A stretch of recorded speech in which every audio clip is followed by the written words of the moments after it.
Well, good morning and welcome to another instalment of the Back to Basics Masterclass. First time round we went to a lovely lake at Pump House. We were just trying to do all that we could to nick a few bites and showing you some very simple tactics that will work everywhere. Well, now spring is in the air. It's that time of year where the carp are waking up for the first time and they're starting to move around and look for a little mouthful of food. Now, we don't need to use loads of bait. The most important thing is finding some areas that the fish are still held up in, and that's going to be the first job. We're going to have a little wander around. We're going to look in some snaggy areas, some little nooks and crannies, maybe near some weed, whatever there might be. I'm pretty sure if we can find some fish and present some effective rigs on top of them with just a handful of bait, we might be able to catch a couple. What do you reckon? It's a must, really, isn't it? That'll do me. First things first, let's go and find them.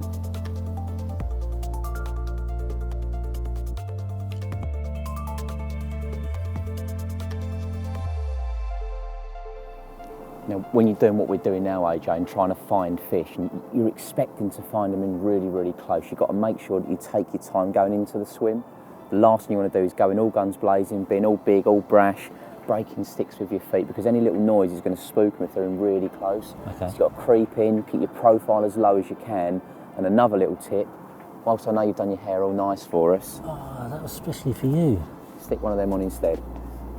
It just saves you a hell of a lot of sort of cupping over the top of your Polaroids just to cut the glare down. You can still do the same on the sides just to cut even more of the light out, Yeah. but it just makes things that bit easier to see a little bit deeper into the water.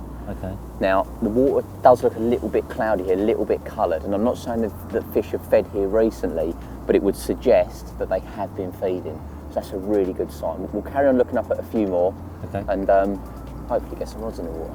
Sounds good to me. So nice and quiet.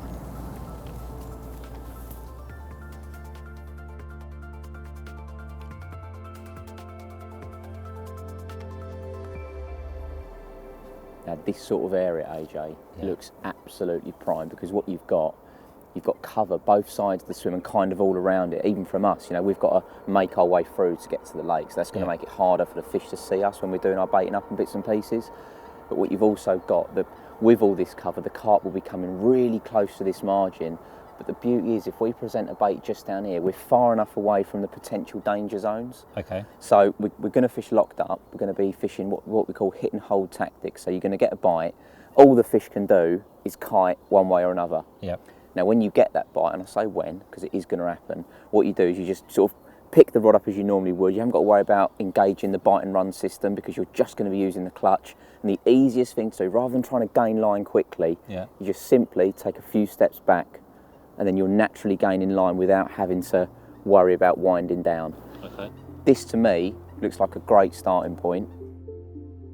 We've spent a little bit of time looking around the lake, making sure we're finding the best place to target the carp.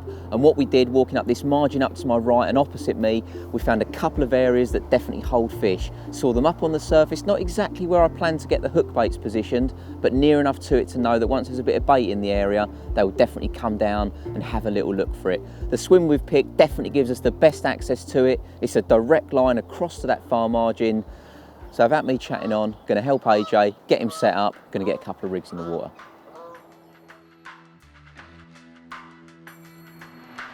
Now, I know we covered it last time, but once spring comes around, what a lot of people do, and in my opinion should do, is to get re-spooled ready for the new season ahead. You don't want some old line on there that could be the difference between landing a fish and not, because if it's kept in the wrong conditions, it can go very, very brittle. So we're going to put a spool in the bucket, same as before, just give it a 10-minute soak before winding it on.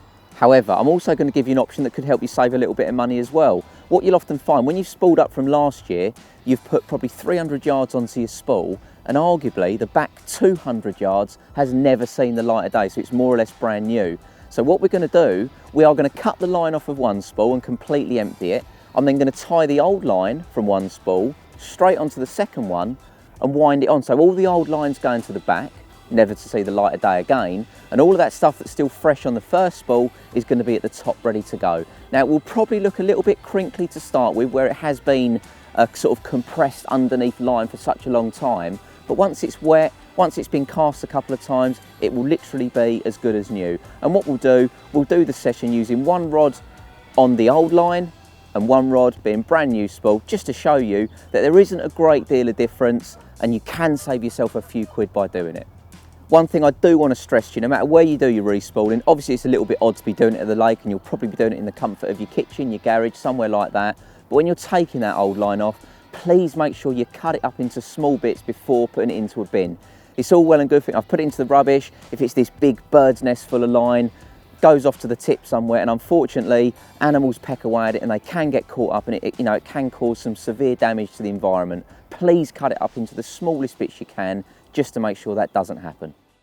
With the rod spooled up and ready to go, it was now time to check out the area we'll be fishing.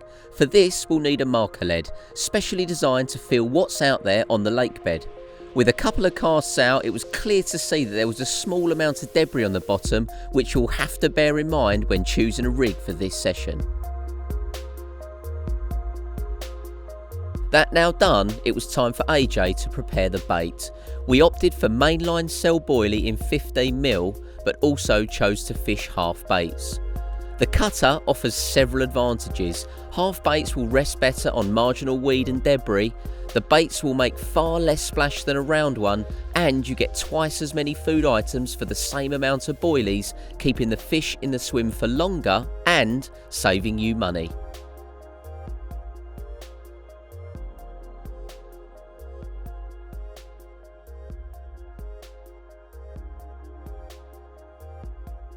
We're using a leg clip with a tail rubber and a bit of anti-tangle tubing just to make sure that everything stays pinned to the lake bed. This will get you through probably 90% of your carp fishing, and even though the only real difference here is that we're fishing a little bit further out, it's probably 85 yards this time. We're sticking with ready rigs to start with, but because there was just a little bit of rubbish on the bottom, if you had a bottom bait out there, it could get snarled up in it and it could stop you getting a bite. Not definitely, there was certainly some clean areas out there, but to take that risk away, we're going to use a ready tied multi-rig, which is a really low line pop-up. So the bait will only sit probably an inch off the deck, the hook 3/4 of an inch off the deck, and it just makes sure that it cannot get snarled up in any of that rubbish. And if a fish comes along, the hook and the hook bait is perfectly presented. Now onto lead. I've got a distance casting lead, does what it says on the tin, and to be fair, that's probably what I'll use today. My main concern when I'm fishing to something like a marginal slope, an island, if that slope is really, really severe, you sometimes need a flat lead just to help you hold. If you want to fish higher up it, you need something like that that's going to hold to the bottom. In this instance, it's actually really, really slight, so we're going to go with a distance lead. It's going to make it easier to hit the range, and then after that, it's just different sizes. I think a 3-ounce lead's going to be right, so I'm going to clip a 3-ounce lead on, just like that. Is there any difference in the colour? Yeah, we do. They come in two different colours, like a weed and a gravel clay type of colour, just to help it blend in with the lake bed. As you had a look when we were around there, the bottom is very, well, it's like clay, bits of orange, bits of grey. These lighter leads are certainly better for that. Okay. Always just moisten the lead clip before you put it on. That goes on like so. Ready to give it a go. Let's get a lead out there. Let's have a go, shall we?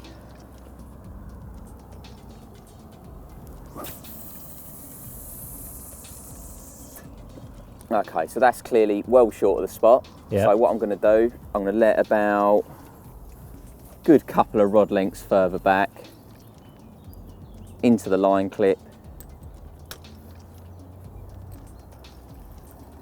Reel it back in, start inching up. Right, let's see how close we are now.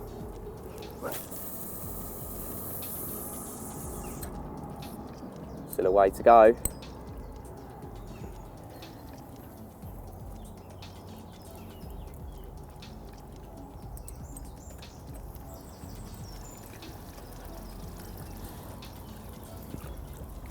And when you inch it out, you're walking backwards. Is that better than just pulling it off? Yeah, you can just pull it off, but the thing that worries me is if you just pull it off, it just goes by your feet and there's a chance of it damaging, whereas walking backwards, it just keeps it all off of the ground, basically. Okay. Line is one of the most important things because it's called mono because it's one strand, and in one strand it's incredibly strong. Yeah. But if you put a dink in it, it can very easily break. Right. So I just don't like to take any risks.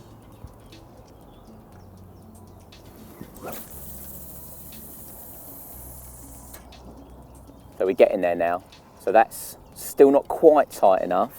So I'm obviously not, now I'm not going to walk back. It's going to come unclip, let it go through my fingers until I feel that's about right.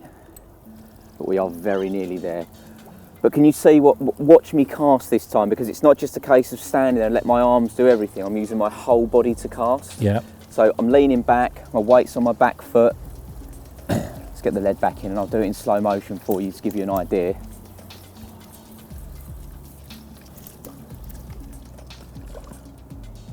So I'm not going to do a big cast, it's just to show you. So I lean back. Yeah. And then as I come forward, the weight's transferring to the front leg. Yeah. But not only do I push with my right arm, Yeah. I'm pulling in with my left as well. Always straight armed, because it, you know, you'll always cast that bit further. Yeah. He was just trying to attack me, weren't he? So yeah, if you, I'm going to try and hit the spot this time. If you watch the cast, Yeah.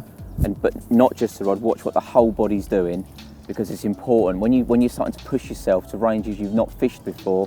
You do need to change the normal methods that you've done in the past. Okay, find the spot.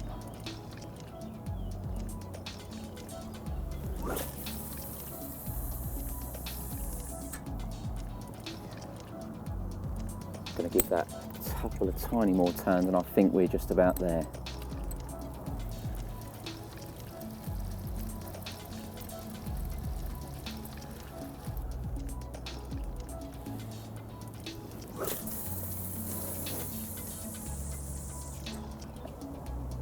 Yeah, we're there. Yeah. So, I would suggest, rather than putting a rig on straight away, Yeah. the reason I've not put a rig on is because all of these casts, every time that rig's going to go down, the hook could catch on something, could hit a bit of gravel, and it could blunt it before we've even started. Right. So, I'd like you to have a few goes. I could give you some pointers. Yeah. And once we can get you hitting the clip at that range, we know you're ready. Okay. Fancy your crack? Yeah, look. With the rod in hand, AJ made his first attempt at casting the distance required.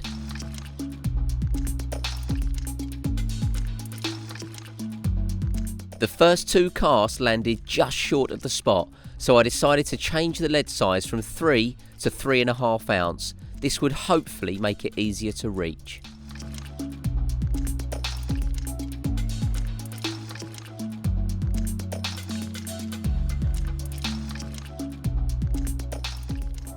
Right, I tell you what I think we should do, because you are getting closer and all of a sudden you're going to nail one of these. Yeah. So what I think we should do is get your distance sticks in the ground. Yeah. Because in a minute, if we put a rig on and you nail it and we forget to wrap it up, we're back to square one. So we'll get your distance sticks in the ground, get yourself wrapped up, make a note of how far it is, we'll clip a rig on, and then we know once we get it to land next time and in the right spot, you're fishing.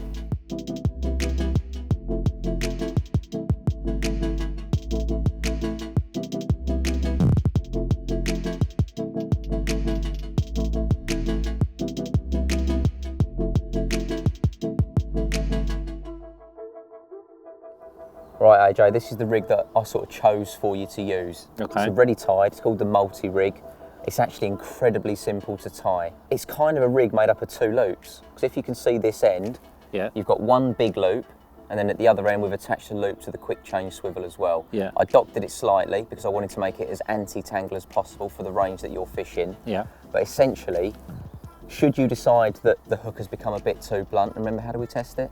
On my thumb, Exactly, and what Nail. happens if it's a little bit blunt? it will slip, but if it's sharp enough, it will just stick in and won't move. Perfect, that's exactly right. Easy way to test if your hook is maintaining its sharpness is just to put it on your thumb, don't dig it in, but if you just rest it on and you try to pull it and it slips, then you know it's just lost its absolute sharpness and it's worth changing it. This one, as you see, it's just not moving, it's perfect. I've got a habit of testing myself here. In fact, you can see all the little hook marks I've got in the side of my hand. I've kind of got used to how sharp a hook is by doing that. Anyway, should you decide that the hook has become a bit too blunt, all you'd actually need to do is to slip this loop all the way through. Yeah. You can take, that would come off, you take the bait on the rig ring off, the hook can come off and quite simply put a new hook on. There's no more tying, you haven't got to tie any more loops, any more knots, anything.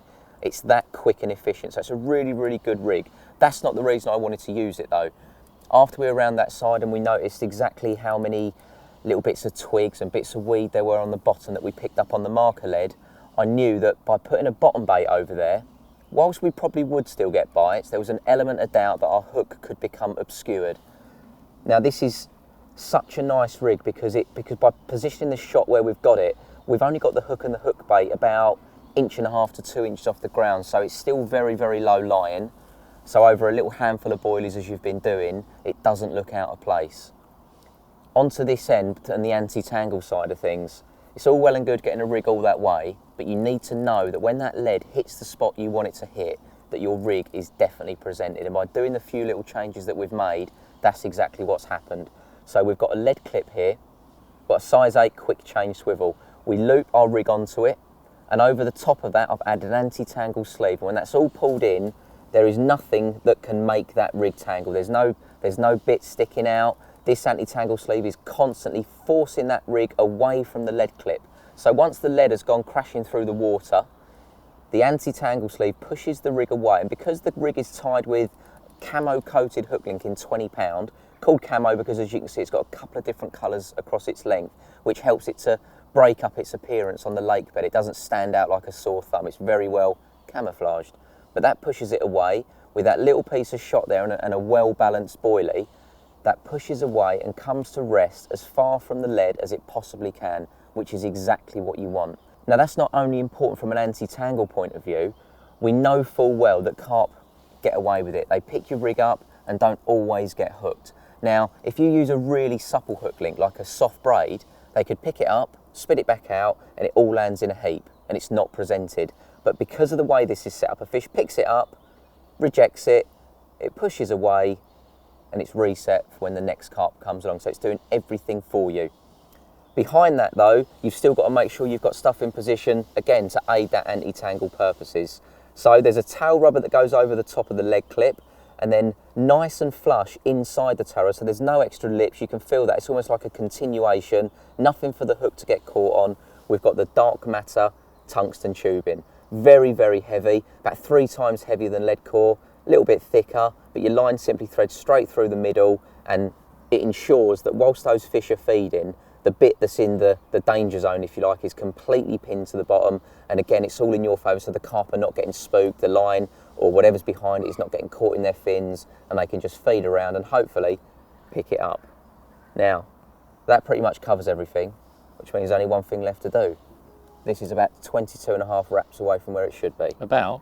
Over to you, mate. Don't you mean precisely? There you go, dude. Thank you. Good work.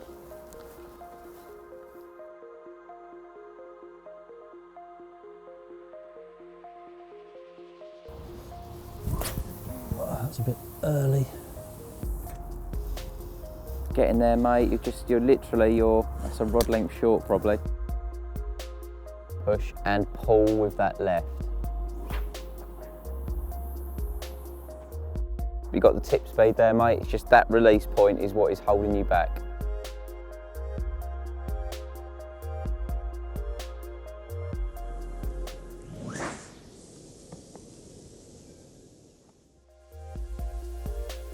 Oh yes! That is the one. Oh yeah. Get in. Right, line out of the clip first of all. Keep the tip down, it's going to sink that line. What a cast, that's a bite, mate. Right, now you remember from the first one I made you move everything back to the back of the swim. We fished a really slack line. Yeah. Sometimes, as I've said to you, I feel a slack line gets you more bites. In this instance, it's not safe to do so because we're fishing right to the other side. We're fishing near some overhangs that might have the odd thing underneath the water. Okay. A slack line could give them time to get in there before you get any indication. So this is one of the situations where you fish a very tight line with a small drop on the bobbin. Yep. So that the bobbin only moves a ½ inch, and yep. you know you've got a fish on basically. Right, okay. What we're also going to do, you're not going to be using the bite and run system. You're going to be fishing what is known as locked up. So we're going to get this in nice and tight. That's going to go in there. We just want to get it in the right spot. So what I want to do, to give us double security, we're going to have the eye of the rod this side of the delkim. Right, okay. So if you can step forward a little bit for me, then I know where, because this is going to come just behind it, so that can go in there. But one thing that is important, the quickest way to get any indication, remember what I said after the first one? With it directly towards the swim? Correct. An absolute straight line, so that's what we try to set up, as near as damn it.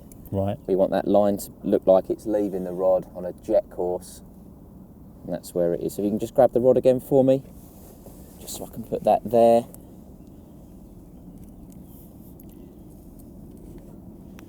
It's all the same bits that we used in the first one. It's still just the single bank stick setup.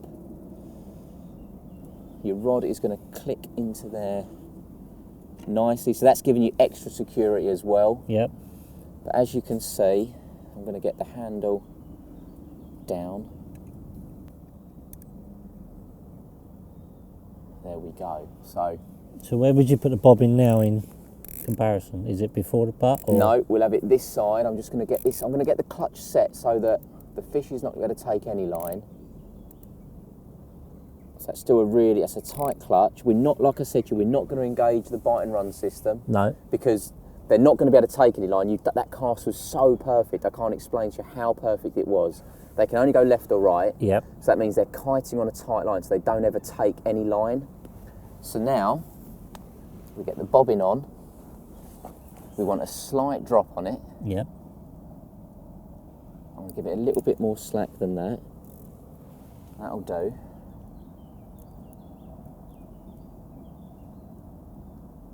So, if I turn the alarm on, now I've got the alarm set to maximum sensitivity because basically we want to know when we've got a fish on and we want to know as quickly as possible. So to give you an example, because the Delkin works on vibration, it picks up every movement. So if I just pull this line, see what I mean? Look, it's barely moving, but we know that's a fish. Now it's a case, mate, of sitting and waiting. You put your bait out beforehand, so you've primed the spot. You've got your rig out there nice and quickly. We know it's tangle free. Shall I get your second rod done now, mate? Let's do it. For AJ's second rod, we chose a small area off to the right to a nearby margin. Choosing this spot also meant we were able to go around and bait up this rod by hand. As this rod was a lot closer in and wasn't tight to any snags, we opted to fish with a slack line. I believe that this is the most inconspicuous way of fishing, and when safe to do so, helps put more fish on the bank.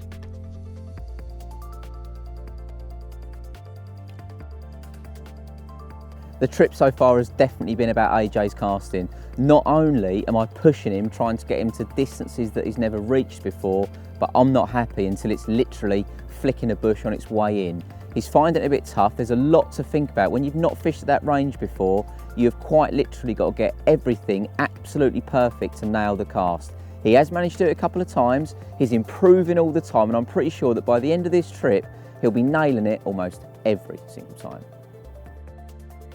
We're going to have a little look now at the rods and reels that AJ's using for the session. You may remember for the first instalment of Back to Basics that he was using the Daiwa Emblem 25 bite and run reel coupled with the Mission 12-foot 3.5 pound test curve carp rod.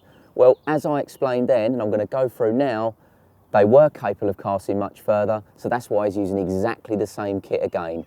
The rod itself, as I said, it's 3.5 pound test curve. When we fished first time round, I think we were using quite light leads of about 2.5 ounce. Now we're casting 22.5 wraps, which is 90 yards. A 2.5 ounce lead just isn't enough. So he's upped it to 3.5 ounce to really flex the carbon. And I'm pleased to say it's performed exactly as I expected it to.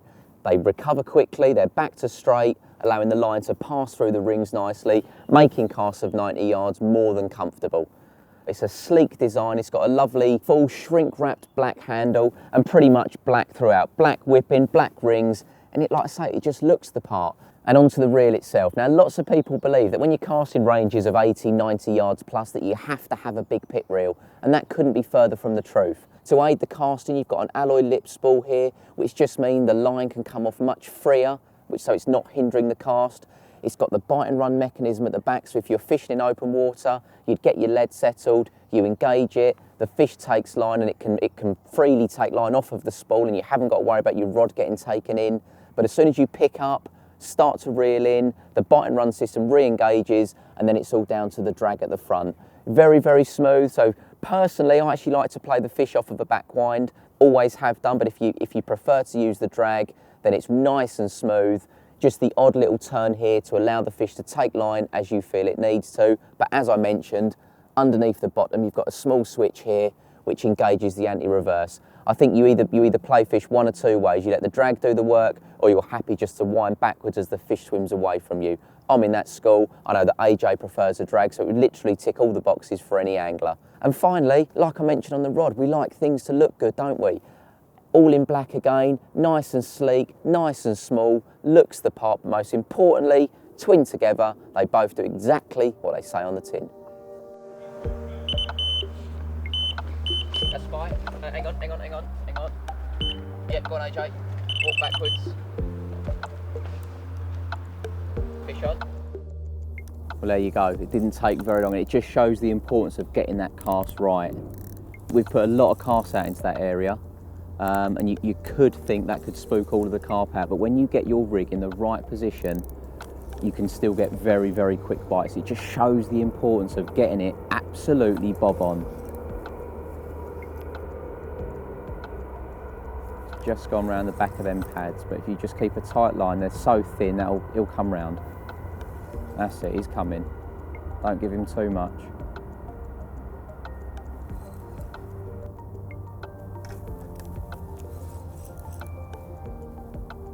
That's it. But you can see how important it is. We're fishing all the way to the far margin. AJ was sat right on the rod. I explained to him that should he get a bite, he's just got to steadily walk backwards to get it away from the danger. It's exactly what he did. I mean, a few beeps, he was on it in seconds. We were just a little unsure to start with if it was definitely a bite or not. But thankfully, he's in. Try to get him, coax him out of these pads now.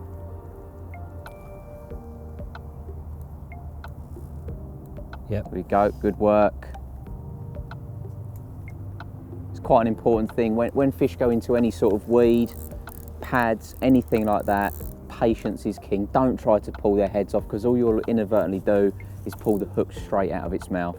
Just take your time, be patient, and very often, especially in pads, they will just get their way back around, because all that's happened is they've gone around the back of the stems and they physically can't move. But that just, after a time, that relaxes, they find themselves swimming back around the other way, and you're back in direct contact again. Glad to see your net's in the right place, AJ. I'm still not netting it for you. Learned something, didn't I?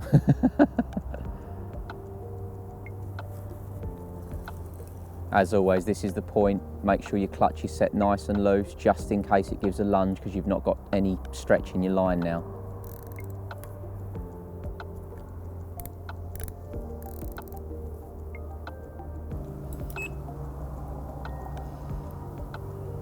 I'm just lowering the other rod just so it can go over the top.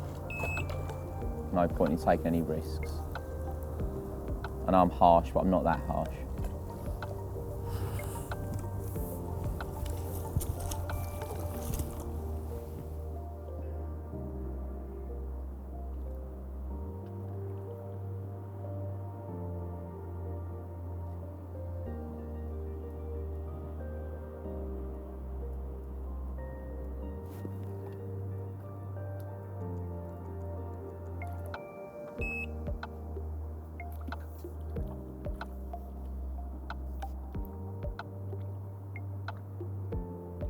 Yes!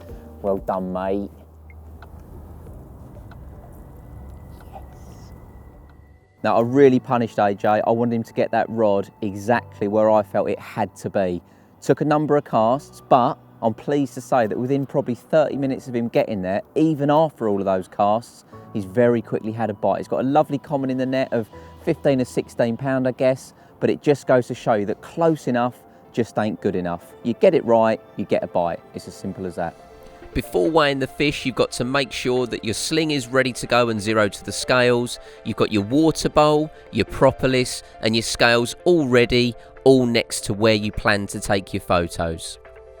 When removing a fish from the water, you should always use a sling to ensure the weight of the fish is correctly supported. First, you carefully break down the net arms and fold up the net mesh, making sure the main line is slack throughout. Next up, you slide the fish into the sling along with the net mesh, and you ensure that both pectoral fins are flush against the body of the fish before attempting to lift from the water.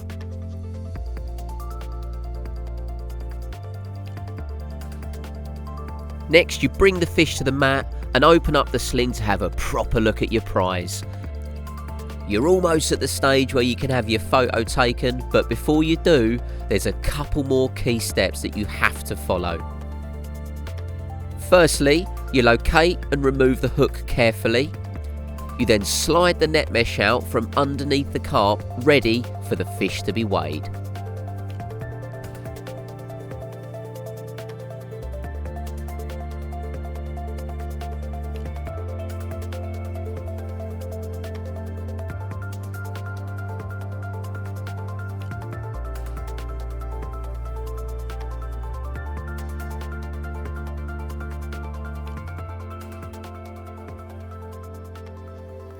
There we go, mate, lift up your prize. 15.2. How does it feel to have your first one from 90 yards? Amazing. It's a long way, mate. It's not an easy cast. You've got the hang of it. Improvements to be made, I'm sure you'll agree, but the longer this trip goes on, the easier you'll start to find that range. It's certainly been worth it, He's a sticking cracker, at it. What a lovely carp. Before returning the fish to the water, be sure to check over for any sores that may need treating. We're using propolis. Applied directly to the fish, you can then seal the area with a small amount of water.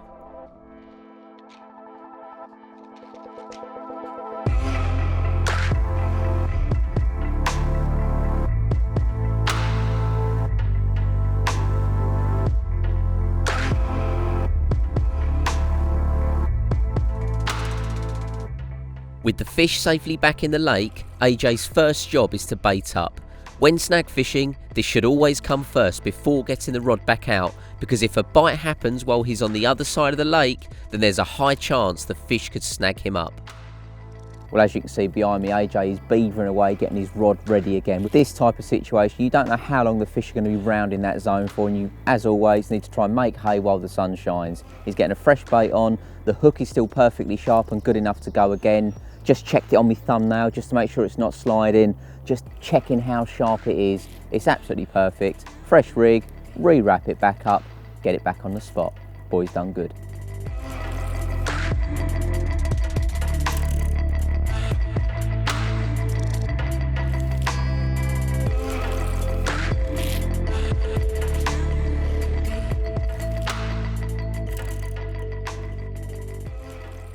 Right, AJ, nearly all year round I use high visual, high attract hook baits, because I honestly believe for the limited time I get when I'm doing my overnighters, the most attractive thing in the swim I want to be my hook bait, which means I hopefully get a quicker bite. Yeah. Now that really comes into its own in the spring, because carp have been in what's called a torpid state for a lot of the winter, where they've hardly moved. If you land a rig bang in front of them, you could still catch them, but otherwise they're not really looking for food. But as they start to feel the warmth of the sun for the first time in a few months, that's when they start to cruise about a little bit, and once they start cruising about, they then want to start to look for something to eat to replenish that energy. And I've always said it, that a bright hook bait, especially in the spring, can really score high, because it just grabs their attention, they just go down and pick it up. So I've got a couple of my favourite flavours here. I'm going to show you how to prepare them, but to get the best out of the goo and to make sure they're prepped properly, you need to do them well in advance so the goo actually soaks into the middle of the boilie.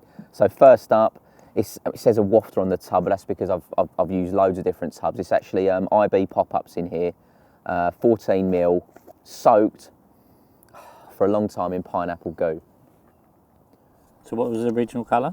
It's still yellow originally, but this just enhances it and just makes the whole thing, it will be leaking out attraction for a lot longer, because that goo will continue to leak out for probably 24 hours. They've been prepped for maybe 3 months, just given a little drizzle here and there in one of the infusers, and once I feel they're done, I put them back in here. You can put goo directly into one of these, but the problem I've found, and as I'm sure many people have, is that these pots do leak. They're not, they're not designed, they haven't got a rubber seal, they're not designed to hold a liquid. So as soon as you put some in and it falls upside down in your bag, you tend to have a bit of a goo explosion, as we have had many times. Second favourite, it's actually quite a new goo, but it's become a firm favourite. It's the white almond. The pink almond from the original ones has been probably one of the most popular since it came out. Whilst I do catch on pink hook baits, white has always been one of my favourite colours. When I cast out a white hook bait, I always have a lot of confidence in it. Again, coming back to spring fishing, it's one of the most visual colours you can put out there. And as soon as the almond was released in white, it became very quickly a firm favourite for me. Oh, it does smell so good. So this is an infuser pot. Now inside the lid you can see a rubber seal. Yeah. And that is there to stop the liquid coming out. But lots of people, including myself when they first came out, made a big mistake. So what you do, you get your chosen bait. So here I've got essential cell pop-ups, 15 mil. Pour a few in there. A few more than that. Don't want to overfill it because you want the goo to be able to hit all of them. And what you do, once you've got them in there, you give them a good coating, pineapple first, a good coating all over. Because the beauty with these pots, they've got a little inner pot, if you like, that you can lift out. Let's just give them a real good glaze. Because you're using quite a bit there. Yeah, there's quite a bit, but what you'll see, I'm going to pick it up now, before I shake it, and you'll see that it's all collected in the well at the bottom. Right. So what it means, once the goo's on there, that will now sit on there, and once it's left, it will very quickly start to soak in. But all of that excess liquid will fall to the bottom, and then if you just give it a shake every couple of hours, it's just giving them another glaze and another chance to soak in. Right. That's another problem. When you put them directly into a tub, or put the goo directly into the tub, it's the bottom ones. If you just leave it sitting there, the bottom ones can take on too much, and it can really affect the buoyancy. By doing it this way, they all get the same amount of coverage, but here's where lots of people made a mistake, including myself. So you put the lid on, and I will show you the mistake. You give it a good shake so that everything gets a good coverage, and then people are fascinated by what's happened. So they quickly open it, have a look, goo's everywhere, looks lovely, but the goo's also inside the lid and can get inside here, and that's when it can then continue to leak because you've already gone through where the seal should otherwise be. Right. So all I'm saying is, just as a little recommendation for everybody, once you've got it in your infuser and you have given it a good shake, just put it down and leave it. You know what they're going to look like inside. They're going to look covered in goo, they're going to look lovely, they're going to look juicy, but by doing so you are going to make the pot leak, and it's not the infuser's fault, it's just where the goo's already got inside the seal, and that's what's going to cause the issue. We are going to do some more as well, AJ. I've actually got the mainline pink and whites. In fact, the first time we went out last year, we used the smaller one. Exactly. Well, I still carry on using them, but what I'm going to do, because I want some white ones, I'm not actually going to put the pink ones in. So that feels a little bit painstaking to start with, but I just want to pick out the white ones. That's why I've got the shallower tray here, because I'm not going to do so many. And what I'll do is I'll save the pink ones for a different goo, maybe an almond, maybe a wonderberry, something else I fancy using. So do you reckon carp go for the flavour or the colour, or both? I think it's a combination of both. I mean, I often do put, I'd put some pink ones in there, so that I've still got a pink hook bait with a white goo on, so I've not changed the colour too much. Right. But yeah, really, really good question. I think there's a combination of both that definitely work. It's always worth having a play around with colours. Before I put the goo in there, I'll just show you this. I know you've seen them before, but that's the shallow tray. So once you've done with it, if you want to then goo up some different flavours, take it all out, give it a good wash, because if you've had pineapple in there once, for argument's sake, you might want to put a pink one in there next time, just rather than mixing the colours, just give it a good wash. So that's going to go in. Always give the goo a good shake before you use it. Exactly the same again. Oh. Give them a good covering.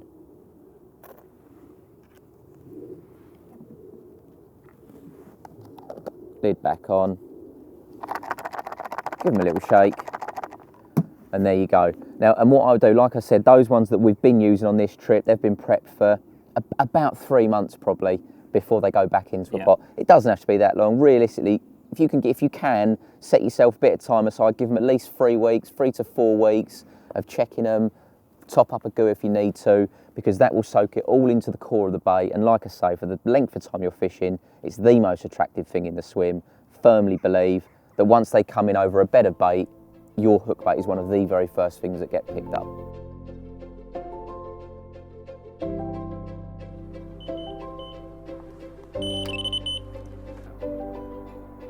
Doesn't get a lot better, does it? Beautiful spring sunshine and an angry carp on the other end. I know we always harp on about it. There really aren't any, if you like, secrets to success. We don't use any new bait, different rigs. We're using ready-tied rigs, we're using mainline cell, but accuracy is the key. If you get that rig in those sort of positions, that's where the fish want it. That rod's probably not been in the water any more than 15 minutes, but you get it right, accurate baiting over the top, and this is the result. Makes me want to fish myself though.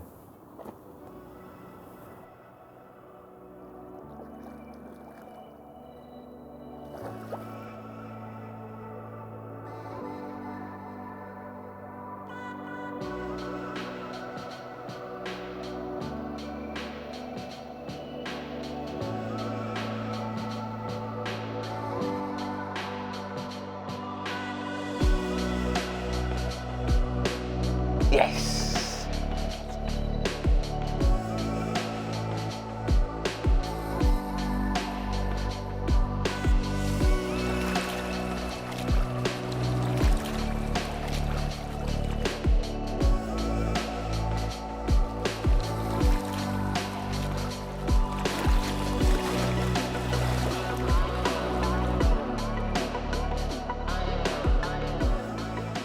One thing that's really pleased me from this trip is just seeing AJ and how he is around carp. When we first went out, there was definitely, I'd say almost a bit of nervousness, just in case he did something wrong. The last thing he wanted to do was to possibly hurt, damage a carp. Very, very cautious. But now, whilst that's still obviously maintained, he's not going to damage the carp. He's got far more control over the fish on the bank. He's got everything ready. He knows exactly what he's doing. He knows how to hold it properly. Just really good to see, because it's one of the most important things in carp fishing, looking after what we catch, to put them back into the lake in a better condition than when we took them out. The greatest thing I've found from the initial back to basics and spending time with Neil again today, going through different techniques, whether it be the bait, what you're looking for, walking around the swims, the casting, putting all of that together has improved my confidence. You know, I might not have got it right first time, and we've had to change a few things, and he's giving the right pointers. And sometimes you can like, I'm sure I was doing it right, but actually with those few changes, it's improved my angling and more my confidence to go out, look at different swims, try new lakes, and enjoy my fishing more.